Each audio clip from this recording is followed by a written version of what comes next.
Madam Speaker and colleagues, I have not risen very often this year, and I know that's crazy to those of you who know me. I choose not to this year. It's just something I don't feel comfortable in doing. But this bill cuts to my heart, and so I'm going to be speaking for a while. The Oregon Constitution says in Article 1, Section 3, freedom of religious opinion.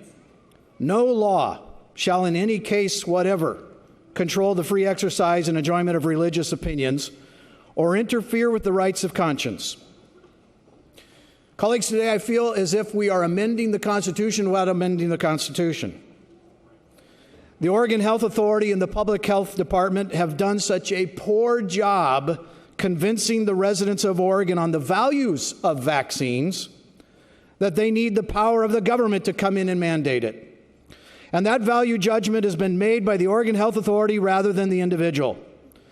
Again, our Constitution says no law shall in any case whatsoever control the free enjoyment of religious opinions or interfere with the rights of conscience. No law. HB 3063 will force doctors to violate their Hippocratic oath and throw children out from school simply because their doctors want to delay or forego certain vaccinations. HB 3063 violates U.S. law as well by creating a kind of segregation. In 1954, in Brown v. the Board of Education, the Supreme Court unanimously decided that segregation in public schools is unconstitutional. When giving the opinion of the court, Chief Justice Warren stated, quote, "We conclude that in the field of public education, the doctrine of separate but equal has no place," unquote. Separate educational facilities are inherently unequal. This bill goes directly against the ruling of Brown versus the Board of Education by mandating separate educational facilities for those who are fully vaccinated and those who are not. Now, I know you have received, as I have received, emails from people all over the state of Oregon. Here is an excerpt from a constituent on a local school board in my district. Representative, as a school board member and a fellow parent, I've talked to many parents that are hesitant about vaccines, and I have only heard one message: we will homeschool. Oregon's vaccination rates for kindergarten will go up, but it won't be because more kids are getting vaccinated. It's because you will be segregating the kids that are not up to schedule from the general population and then only counting the kids that are left in school. Not one parent I've talked to have said they will vaccinate to continue schooling. They are making plans to have one of the parents quit their job so they can homeschool. This is not right. It's not a right way to do things. Don't resort to relying on the passing of a bill to expand government intervention in a private citizen's life when you are unable to adequately make the case about the public good. A 1905 court case, which is much touted by the proponents of this bill, Jacobson versus Massachusetts, alleged that it set precedent for forced vaccination. I contend it did no such thing. If that court could be reconvened today, it would strike down House Bill 3063, and here's why. In Jacobson, the court found that in that particular case of a local smallpox epidemic, they would not presume to overrule the local health board. They deferred to their expertise as they were chosen and trusted by the community to decide for all. It was, though, a temporary and a local and an honest emergency, and those in authority were trusted. Although Jacobson lost his case, he only paid a small fine, by the way. He was not forced vaccinated. He was not banned from public places, nor was property that we, the taxpayers, pay for and have equal legal access to, that would be public schools, used for coercion of the health board's opinion. Jacobson made the argument that the vaccine would cause harm, and the court said they would consider this a valid argument. But they were not in a position to decide between conflicting medical opinions.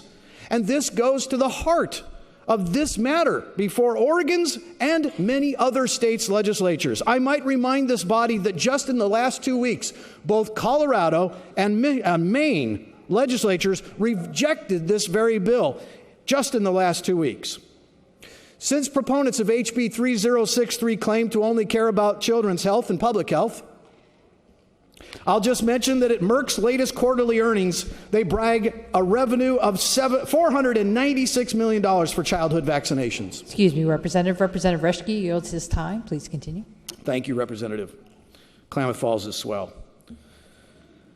Merck, the sole providers of the MMR vaccine, are getting or have been sued because they've manipulated the data to show that their vaccine was 95% effective. I've seen the reports that the number is as low as 69%. Most literature pegs it at 85 to 90%. Also, if you only got one vaccination, the chances of you having immunity is greatly decreased. Along that same logic, shouldn't the Oregon Health Authority be mandating that every one of us who goes out in public should have full measles immunity? Should we carry our immunization cards in public as proof of entering a public space? Why should kids bear the brunt of this policy? When do we start getting fined if we don't? When does not following the OHA schedule result in child abuse or neglect cases? I was on the State Senate website the other day and noticed a fascinating press release. In it was a quote about education in Oregon. It said, quote, "One of the most important things we can do as a state is to provide the best education we can to all of our students, regardless of their disabilities." Quote unquote. Yes, exactly, which is why 3063 needs to go away. Many of our students with disabilities, including those whose disabilities were caused or triggered by their vaccinations, stand to be excluded from the opportunity to attend school with their peers if HB 3063 passes. How can the Oregon State Senate, on one hand, demand that the federal government fully fund free, appropriate education that is tailored to their individual needs, and a few days later, the Oregon House vote to ban many of those kids from even being able to attend school? In another constituent email I received, a mother says, "Representative, my oldest son attends Kelly Creek Elementary School. During state testing last year, he was identified as a tag student when he scored in the 99th percentile for reading and the 97th percentile for math. He's been helping younger kids learn to read since he was in second grade. He's a brilliant child. I'm very proud of him. We have a philosophical exemption for vaccination. When I was a baby, I had a bad reaction to the pertussis vaccine. It has been listed as an allergy in my medical history for 35 years. I have chosen not to give my children that vaccination because of my own bad reaction. Unfortunately, if HB 3063 passes, my children will no longer be able to go to public or private school based on my personal feelings. Despite our volunteer work in the community and our contribution as taxpayers through property and income tax, our children will be segregated. The school will lose funding for his attendance. The school will also lose his high state test scores and his contribution as a tutor to other children. The state will lose income taxes from both of our well-paying jobs." Here's a note from a mom again in my district.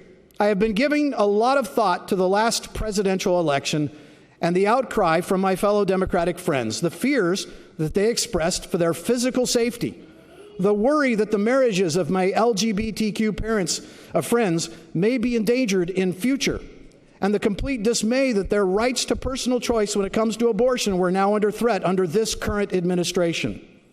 I took their fears seriously, even if they did not affect me personally, because I care about the well-being of everyone. I believe in equity and the right for all individuals to pursue life, liberty, and happiness unencumbered by legislation that would punish them for things they cannot or will not and should not change about themselves, their skin color, their sexuality, their religion.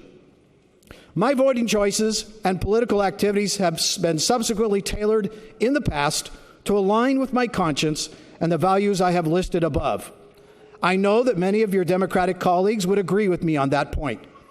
Yet here is a bill that, if passed, will visit direct harm to my family and my small son, financially, academically, and socially. I am keenly aware of the deafening silence in the ranks of my Democratic circle as I have loudly protested what is happening to me.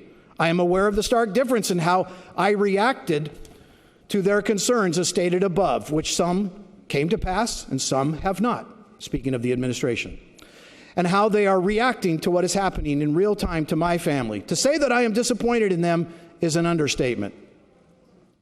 Colleagues, here are 6 reasons why I am seriously having problems with this bill.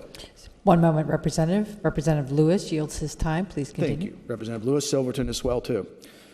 First, vaccines are pharmaceutical products, and as such, they carry varying risks, just as all medical drugs do. In our society, we have deemed it a requirement that all pharmaceuticals are packaged with a list of their possible side effects so that patients can make an informed choice whether or not to take that product. Vaccines are no different. They ought to be given only under the condition of informed consent, not under coercion, and not by the threat of restricted educational access for one's children. Second, there is no true emergency situation in Oregon to justify this bill. Only 4 cases of measles in Oregon were linked to the Clark County, Washington cases this past season, and Washington's outbreak has been officially declared as having ended. Of the cases in Washington, only 1 person was hospitalized. Frankly, to rush this bill forward as an emergency measure is counterfactual and suggests that those pushing the bill recognize that the bill may not pass if presented to the voters. As my good friend and colleague, Representative David Gomberg, has said many times with and without me, the overuse of emergency bills diminishes the legislature's credibility. Third, Oregon already has high rates of vaccination despite having one of the nation's most stringent vaccination lists for schooling. Currently, about 94% of Oregon parents choose to vaccinate their children. According to the most recent CDC data, Oregon continues to meet or exceed the CDC's recommendations for childhood vaccination. Fourth, passing this law will not guarantee that Oregon's childhood vaccination rates will increase. We should note that when California passed their 2015 law removing vaccine exemptions based on personal and religious beliefs, they also saw a several percentage point rise in the number of parents filing medical exemptions for their children. Fifth, HB 3063 is overly restrictive in its requirements for medical exemptions. The CDC's guide for contraindications to vaccination is exactly that. It is simply a guide. It does not claim to be a comprehensive list of medical reasons as to why vaccination might be ill-advised for a particular patient. Such decisions should be left to parents and doctors to determine. And yet HB 3063 prioritizes OHA's decisions over those of the physician by making OHA the final authority. If we trust parents and doctors together to make appropriate vaccination decisions for our children, we should not pass this bill. Sixth, HB 3063 treats all listed vaccines as equally important for daycare and school access, and yet it does not account for children who are not carriers of such diseases.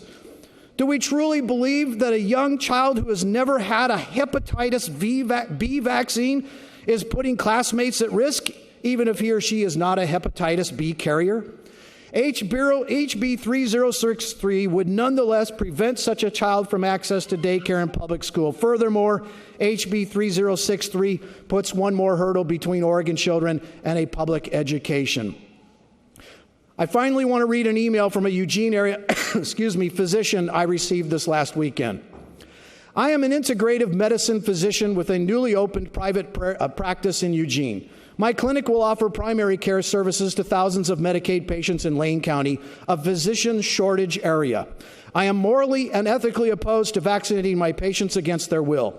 I cannot in good faith practice this style of government-mandated medicine. If this bill passes, I will be forced to close my practice and move out of the state. Unfortunately, this will further reduce the number of primary care physicians available in Lane County for Medicaid patients. Colleagues, this bill is a hammer blow against the social fabric of our state. It is based on a manufacturer crisis. It is clear that the only winners here are the industry that distribute or inject the vaccines. It is a fact that some children will be harmed by this bill under the claim of protecting other children. This bill chooses a favorite population over another. It then creates another population of healthy children to be segregated from their peers. I assure you, voters will remember this issue. There will be a political cost, just as there is a human cost. I am asking each of you today to say no to segregation, to say no to damaging our social fabric any further, to say no to forcing families to submit to this one-size-fits-all government meddling in the practice of medicine, say no to undermining the bedrock principle of medical ethics and informed consent, say no to the increased cost to the state, to the loss of public support for public education, say no to the loss of tax revenue as these families flee our state, say no to legislative arrogance and government overreach and interference in our private lives and our medical decisions, say yes to our Oregon Constitution, and say no to House Bill 3063. Thank you.